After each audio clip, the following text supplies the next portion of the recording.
Welcome to Peaceful Life Radio, your place on the internet for cultivating a peaceful life. We are Doctors David Lowry and Don Drew, and we're here to help you navigate life's challenges with confidence and calm by getting rid of interpersonal drama and conflict. Our goal is to help you build strong and lasting relationships and live a more peaceful life. For more information, visit our websites at peacefulliferadio.com and peacemaking101.com for transcripts, show information, and peacemaking info.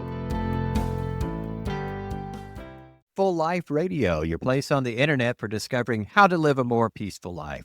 I'm David Lowry, and I'm here with my good co-host, Don Drew, and together we'll explore ideas and challenging opportunities for achieving a more peaceful life and society. So please download and share our podcast with everyone you care about and contact us with your questions and ideas. Hey, Don, what's our topic this week? David, in this week's segment, we'll be talking with Dr. Adam Dorsay, a licensed psychologist and executive coach from Silicon Valley, where he serves high-achieving adults, including executives, entrepreneurs, and professional athletes. He is also the host of Super Psyched podcast and is joining us to talk about his new book, Super Psyched, Unleash the Power of the 4 Types of Connection and Live the Life You Love. Adam, we welcome you to Peaceful Life Radio. Don and David, so glad to be with you. Hey, we're glad you're with us too. Wow. Well, let's jump right into this and tell us what made you decide to write Super Psyched. I'm so glad you did. You know, Irv Yalom, who is one of the greatest psychology contributors, he said that every book he ever wrote, and excuse my language, but he said this is a direct quote, every book I ever wrote bit me in the ass. And this book bit me in the ass. There was no question. It was almost like it took me and said, you've got to write me. And it was the byproduct of 20,000 hours of being a therapist, hearing people talk about this nebulous term called connection that they were all seeking, and reading lots of books talking about connection. And of course, having a podcast talking to some of the smartest people in the world. Guess what they were talking about? This nebulous thing called connection. You look it up in the dictionary. It's a pretty unremarkable word. It's like connecting 2 train cars. I don't think that's what the people have been talking about in terms of being a precursor to meaning and happiness.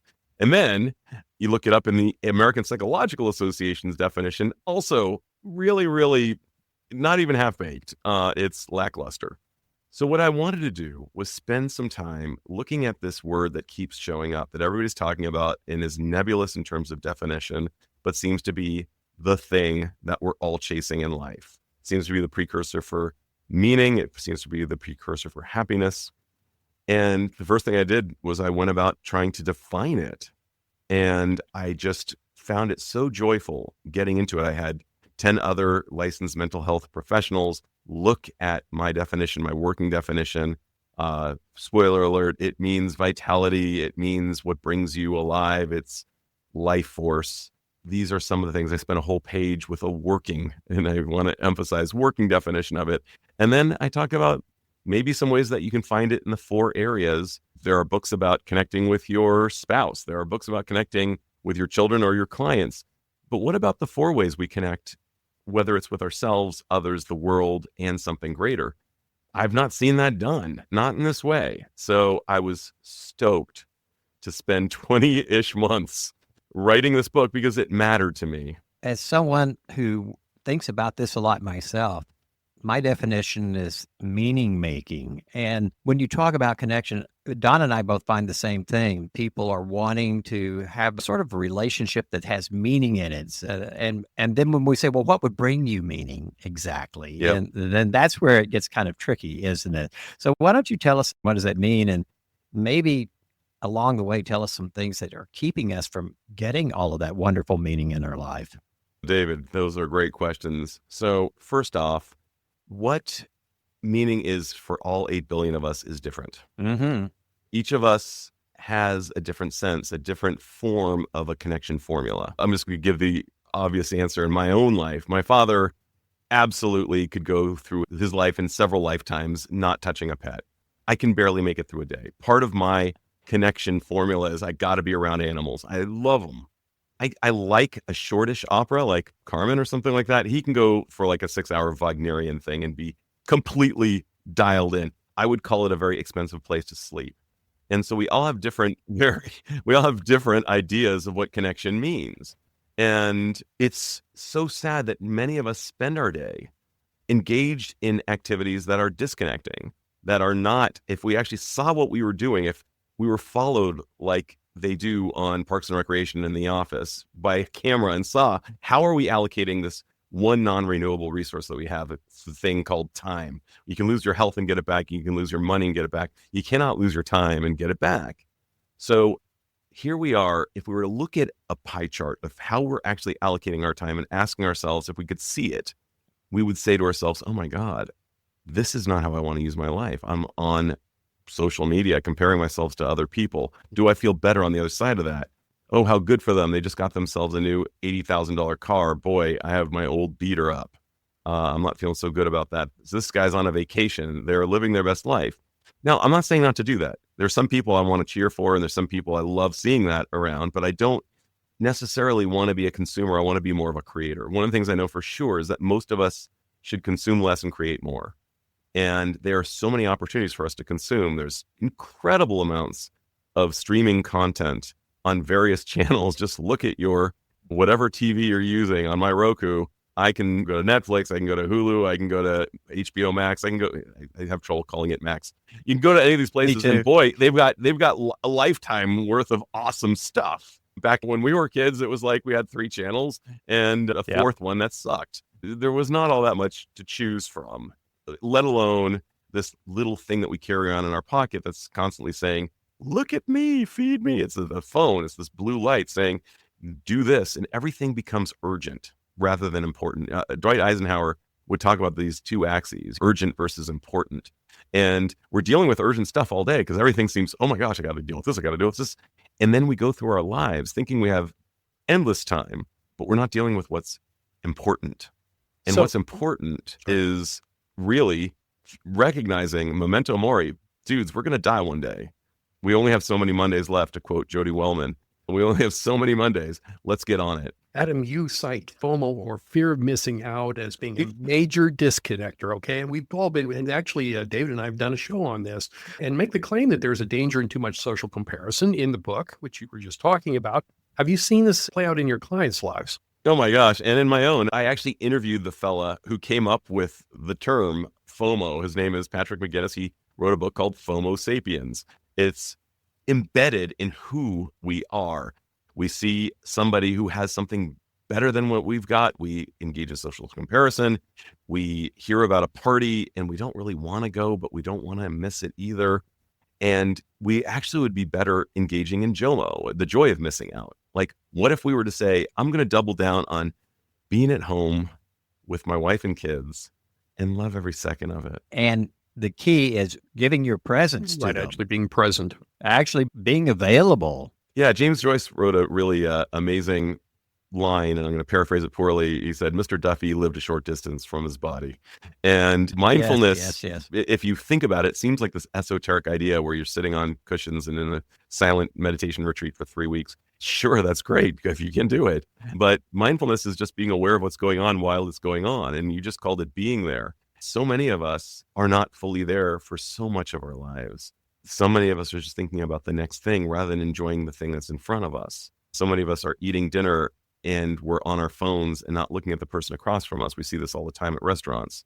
Ferris Bueller said it best, life moves pretty fast and you got to be there for it. As you were saying, David, being there for it. Ram Dass talks about it in Be Here Now. It's one of these eternal pings that we're getting from the greatest thinkers, except we're not paying attention and we need to do more of it. And I'm guilty.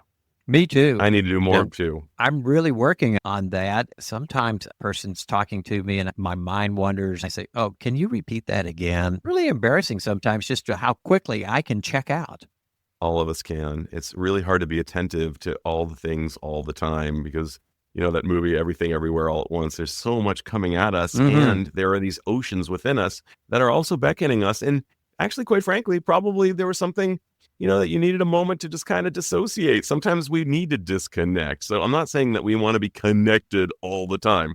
I know that when I'm giving blood or having a shot, I don't want to be there for it. I try to dissociate temporarily. I think about something else. I look at a picture on the wall. I do whatever I can not to look at that needle going in my arm. That's a good point. I'm feeling better now. Adam, you write about something called a connection formula in Super Psyched. What's that about? So we all have different formulas. Like my father, part of his formula is opera.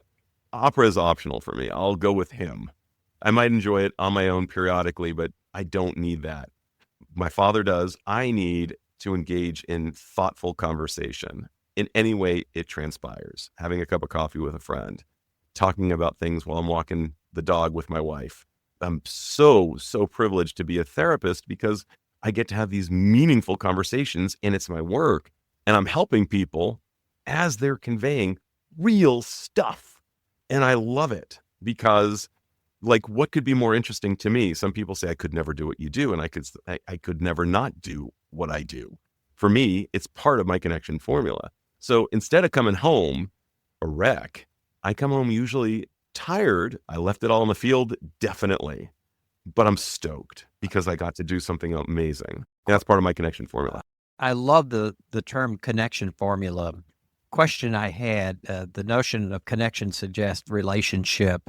Sometimes I find I really do feel a connection when I'm writing. I'm alone with my thoughts. I usually get up every morning very early and spend close to an hour at contemplation, usually a guided type of thinking and that sort of thing. Is that part of a connection formula or am I missing something here? It feels important to me. Well, because you're in Oklahoma, I'm going to say OKC just gave a slam dunk. That is connection at its core. Do you come alive when you're writing? Do you feel tired but challenged and stoked on the other side of doing Absolutely. that thing?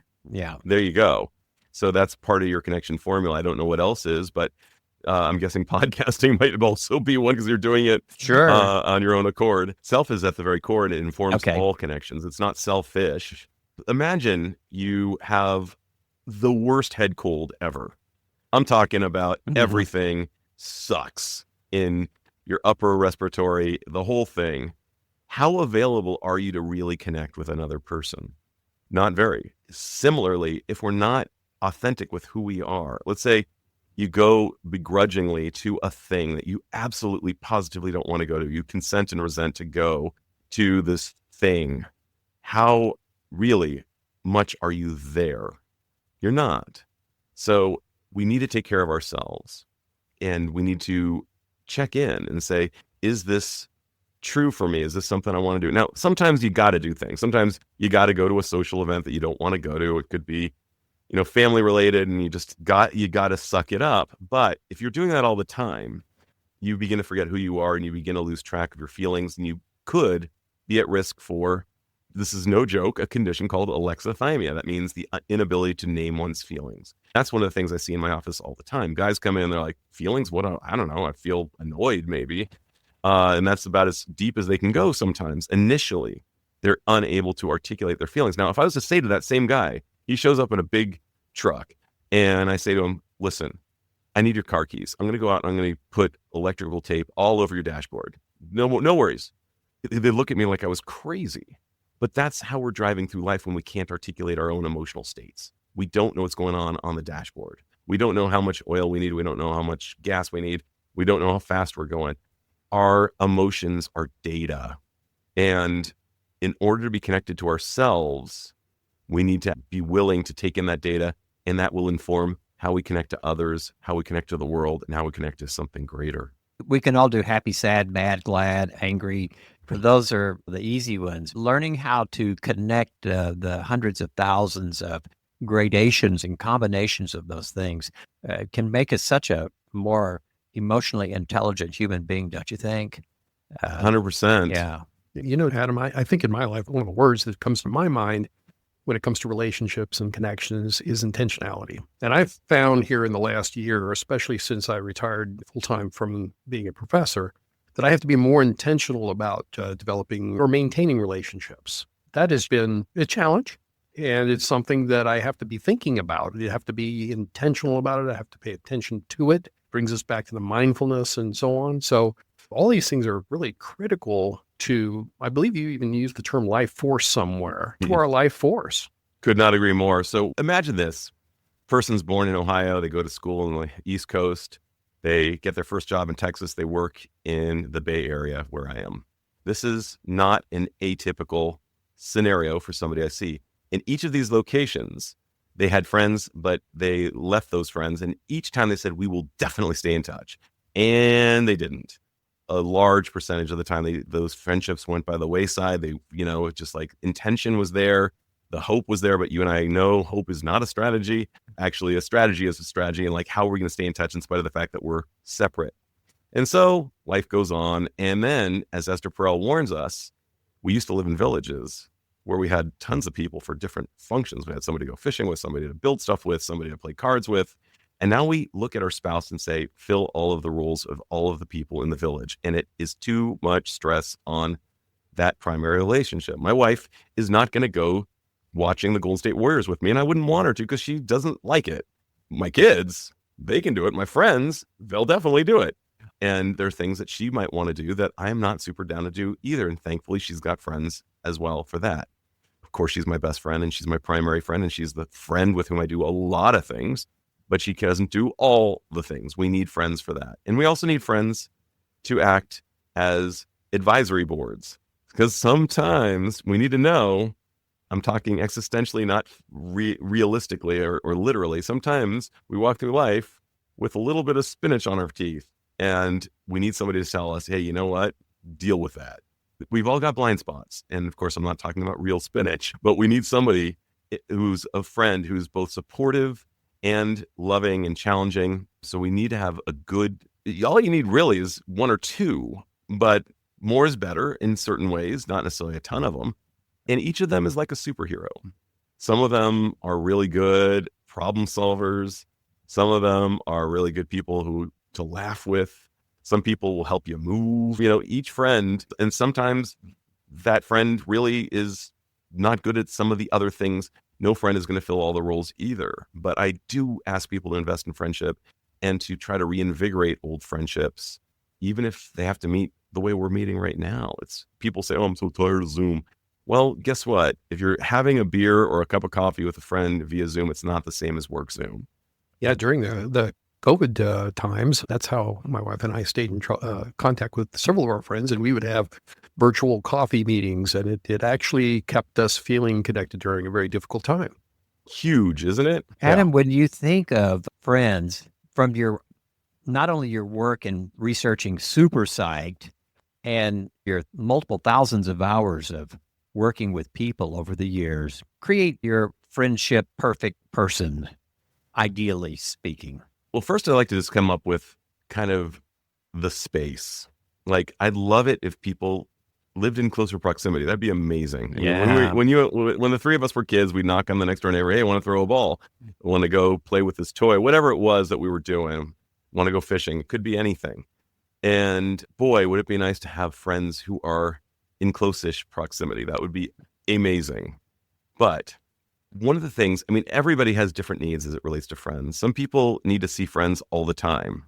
My friend and colleague, Britt Frank, describes friendship as sometimes having a feeding schedule. Like some people are like hummingbirds. Hummingbirds feed all the time, multiple times a day.